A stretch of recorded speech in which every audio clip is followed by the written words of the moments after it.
மாண்பு உறுப்பினர் மாரிமுத்து அவர்கள். அன்புமிகு பேரவைத் தலைவர் அவர்களே, மைக் மைக் மைக்.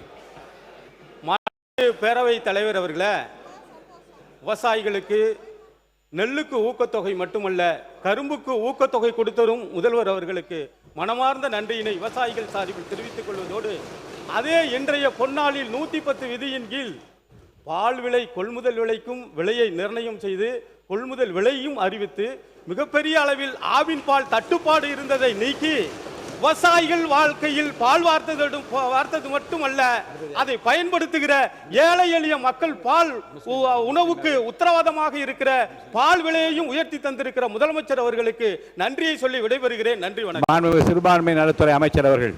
மாண்புமிகு சிறுபான்மை நலத்துறை அமைச்சர்.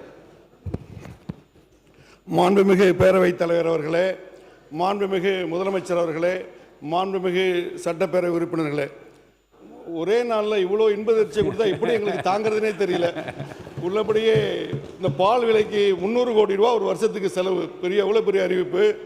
அதே போல் இந்த காப்பீட்டு திட்டம் அதிர்ச்சின்னா ஒரு 5 லட்சத்துலேருந்து 1 லட்சம் இல்லை 25 லட்சம் உயர்த்தி கொடுத்ததுங்கிறது ஒட்டுமொத்த தமிழக மக்களுக்கும் ஏழை எளிய மக்களுக்கும் பெரிய அளவில் உதவி செய்யும். அதுக்கு அதை விட சட்டமன்ற உறுப்பினர்களுக்கான வாகனம் உதவியாளர் தொடர்ச்சியாக எல்லா பல ஆண்டுகளாக இந்த சபையில் கேட்டுக்கிட்டு இருந்த கூட ஒரு கோரிக்கையை நிறைவேற்றுறதுக்கு மாண்புமிகு முதலமைச்சர் அவர்களுக்கு இந்திய யூனியன் முஸ்லீம் லீக்கின் சார்பிலே நெஞ்சார்ந்த நன்றியை தெரிவித்து விடைபெறுகிறேன். நன்றி.